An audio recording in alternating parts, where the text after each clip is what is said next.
예, 오늘의 증시 브리핑 시작하겠습니다. 오늘은 개장 초부터 반도체가 이슈가 되면서 올라갔잖아요. 필라델피아 반도체 지수가 이번 분기에만 25% 정도 올라갔거든요. 그러니까 3.27% 오늘 하루에 올라갔는데, 최근 20년 동안의 상승폭, 분기 상승폭으로는 두 번째입니다. 그러니까 2020년도 코로나 직후에 그때 급등했을 때 30% 이상 올라간 거 빼놓고는 최근에 2020년, 그러니까 2003년도 이후에는 역대 이제 두 번째로 많이 올라간 그런 이제 상승폭이었거든요. 참고로 역대 최근에 이제 2000년대 IT 버블 터졌을 때 한 분기에 60%인가 올라간 적이 있어요. 근데 이제 그런 걸 빼놓고 나서 보면 가장 많이 올랐다라는 거죠. 그리고 우리 증시에서 좀 예민하게 보는 마이크론 테크놀로지가 오늘 또 7% 정도 올라갔고, 그런데 종가가 좀 찜찜하긴 하죠. 예, 그러니까 작년도 8월 이후에 거듭 저항으로 작용한 게 한 65달러 부근인데, 그 근처에서 좀 멈칫한 건 찝찝하고, 그 다음에 또 하나는 주봉에서도 차트로 딱 보면 저렇게 200주선 뚫고 나오면 그 다음 주에 음봉 맞는 그런 패턴이 좀 반복이 됐었거든요. 그래서 이제 올라가긴 했는데, 이게 고점 아닌가, 이런 어떤 신경도 좀 쓰이는 거죠. 그래서 오늘 증시도 올라가긴 했으나 폭발적으로 올라가기보다는 이게 좀 마저 보자, 마저 확인해야 될 것 같다, 이런 어떤 분위기가 만들어진 것 같습니다. 그다음에 이제 지표들 보면, 그러니까 미국의 국채 금리가 올라가면 올라갈수록 원래 부담이 됐는데, 지금은 올라가면서 오히려 금융시장이 좀 안정됐다, 경기 침체 우려가 조금 진정됐다, 이런 식으로 해석을 하고 있죠. 그다음에 변동성 지수도 20 밑으로 내려가는. 근데 최근에 20 밑으로 내려가면 뭔가 또 안 좋은 일 생겨서 또 올라가고 막 이런 게 반복이 됐었거든요. 그래서 이번 주말에 별일 없이 넘어가느냐, 이것도 중요한 것 같습니다. 사실 금요일마다 터졌잖아요, 은행주들이.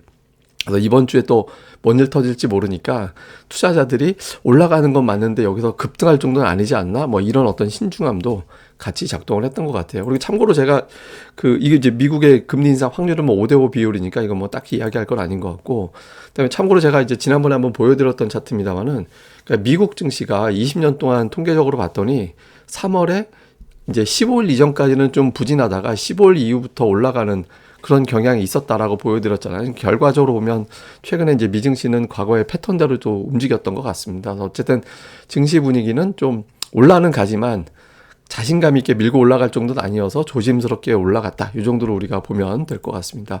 그 다음에 이제 뉴스들을 보면 은행 이슈를 조금 걱정을 덜어줄 만한 뉴스들이 최근에 은근히 나오고 있는데, 그러니까 UBS의 CEO가 바뀌었거든요.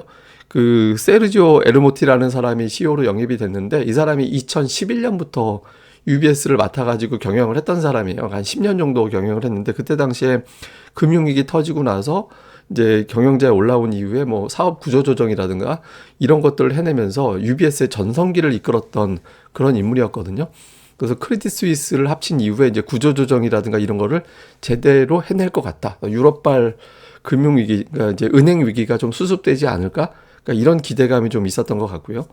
그 다음에 이제 오늘 우리 증시에서는 이제 에코프로비엠 이제면 하락하고 LNF는 올라가고 이렇게 좀 엇갈렸는데, 그러니까 모건 스탠리가 또 저런 언급을 했거든요. 근데 최근에 보면 우리나라 공매도 세력들이 이기지 못할 정도로 워낙 세게 수급이 붙어 있어가지고 저게 어떻게 될지 모르겠습니다만은, 참고로 올해 들어서 에코프로가 이틀까진 빠지는데 3일 연속 하락한 적은 없었거든요. 그러니까 뭐 이틀 빠지면 3일째에는 매수 들어와서 다시 올리고 이런 패턴이 좀 반복됐잖아요. 그러니까 3일 연속 빠지느냐, 요게 이제 어떤 추세가 이제 끝난 건지, 그게 이제 가늠이 되는 데이터가 될 것 같습니다. 근데 어쨌든 이런 어떤 이슈가 있었고, 그 다음에 이제 오늘 오후장에 살짝 나온 뉴스인데, 찰스 수합이 혹시 또 문제되는 거 아니냐.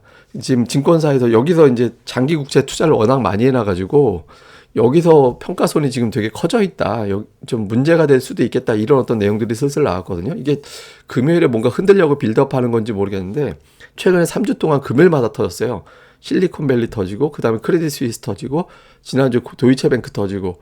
그러니까 이번 주말에도 뭔가 또 풋세력들이 뭔가 만들려나? 이거 찰스 수합 가지고 빌드업을 하는 건가? 뭐 이런 어떤 의심도 좀 일부 들었거든요. 그래서 투자들이 뒷부분에서 확 더 밀고 올라가지 못했던 게, 혹시 또 내일 무슨 일 생길지도 모르니까 여기에 대한 어떤 걱정도 살짝 해서 상승은 하되 상승폭은 제한되는, 그런 모습이 나왔던 것 같습니다.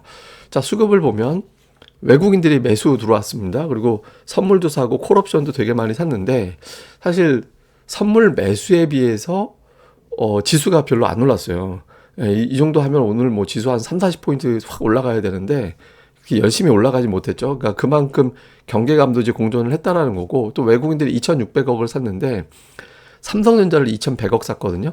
그러니까 삼성전자 빼면 500억 매수한 겁니다. 근데 삼성전자, LG에너지 솔루션 두 종목 합치면 딱 순매수 규모하고 거의 똑같아요. 예, 그러면 여기까지는 시가총 1, 2위니까 좋은데, 시가총액 3위 하이닉스가 아직 매도해 가 있고, 또 왼쪽에 시가총액 상단 종목이 몇 개가 좀 포진이 돼 있는 상황이거든요. 그래서 외국인들이 완벽하게 강세장, 그래서 한국 대장주들, 대형주들 무차별적으로 다 담을 거야, 이런 것까지는 아직 아닌 것 같습니다. 그래서 제가 계속 말씀드리지만, 이게 완성이 되려면 시가총액 12종목 중에서 최소 7, 8개가 순매수로 잡히고 삼성전자, 하이닉스가 동시에 매수로 잡혀야 된다.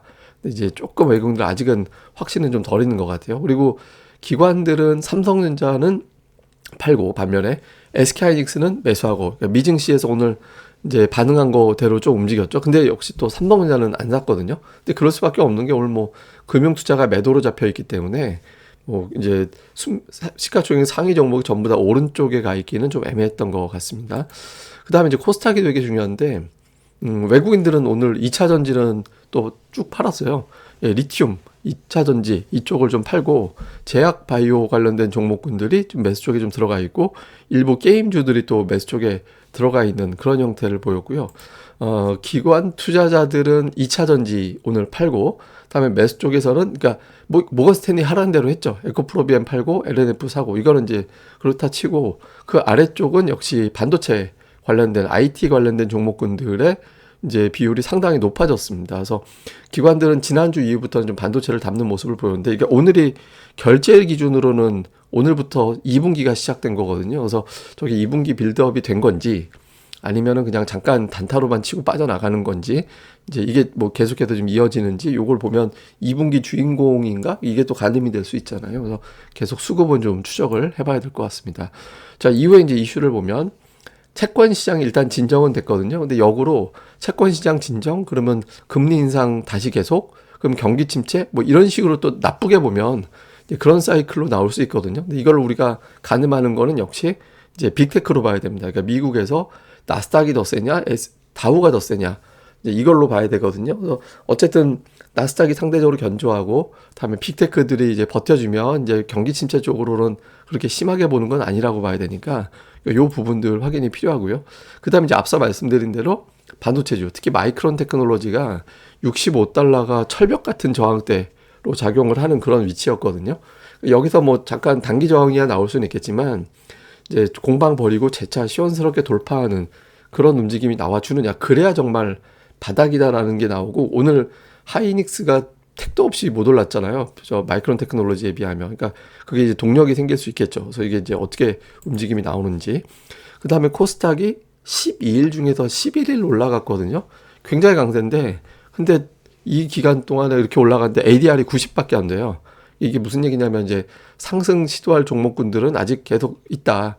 종목 장세는 계속 진행될 가능성이 높다. 그러니까 지수는 올라갔지만 종목 장세 형태로는 계속 이어질 가능성이 높아서, 이제 업종 수급 계속 봐야 될 것 같습니다. 그래서 오늘 뭐 올라간 종목군들은 뭐 대충 다 아시는 종목들이고, 그 다음에 이제 또 하나는 코스닥이 이번 분기에, 그러니까 내일 얼마나 올라갈지 모르겠는데, 내일 2% 이상 급락하지 않는다면 역대 분기 상승률로는 9위입니다. 예, 9위 정도 되고요. 그리고 최근 들어서 보시다시피, 그러니까 그러니까 20년 동안 데이터로 봐도 이번만큼 올라간 사례가 그렇게 흔하진 않아요. 근데 이제 문제는 뭐냐면, 이게 지수 올라온 게 사실 코스닥이 다 좋아서 올라온 건 아니잖아요. 그러니까 2차 전지주들이 올라온 건데, 어쨌든 지수만 놓고 볼 때 이렇게 올랐을 때, 그러니까 상위 12위까지 봤더니 다음 분기에는 6번 올라갔고 하락이 5번이었습니다. 그러니까 다음 분기 상승을 보장하는 건 아니죠. 근데 반면에 직전 분기, 그러니까 이제 지금으로 치면은 작년도 4분기죠. 그 직전 분기에 음봉이 나오면 다음에도 올라갔어요. 다음 분기에도 올라가는 현상이 있었거든요. 근데 그 차이가 뭐냐면, 음봉인데 하락한 음봉이 나왔을 때 100% 확률로 다 올라갔었거든요. 근데 직전에 4분기가 이제 음봉이긴 한데 강보합인 음봉이었거든요.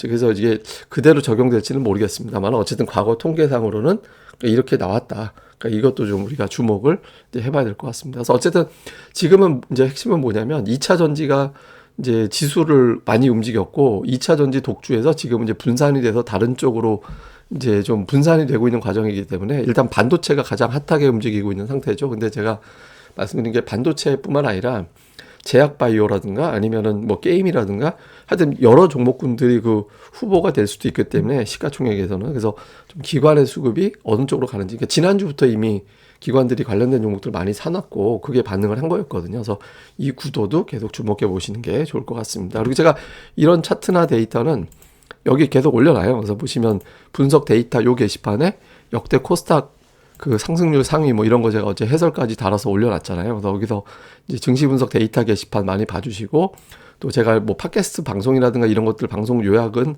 여기 이제 시황으로 대신할 수 있으니까 여기도 많이들 와서 봐주시면 도움이 될 것 같습니다. 그리고 고릴라 리서치 리딩하는 곳은 아니고요. 기업 분석 보고서 이런 거 올려드리고 공부 올려드리고 다양한 데이터 올려드리는 곳입니다. 그래서 이제 하루에 1,000원꼴로 가입, 그러니까 한 달에 39,000원으로 가입할 수 있는 이벤트는 이번 주까지만 진행이 되니까, 예, 그리고 정상적으로 복원되는데 1개 가입하신 분들은 이후에 정상으로 복원돼도 1기 비용 그대로로 혜택을 드리니까 관심 있는 분들은 공지 많이 확인 부탁드리겠습니다. 예, 그러면 하루 잘 보내시고요. 저는 또 다음에 뵙겠습니다. 그리고 이 방송 구독하기, 그리고 이제 좋아요, 특히 이제 좋아요 꼭 좀 알고리즘 노출을 위해서 꼭 부탁드리겠습니다. 감사합니다.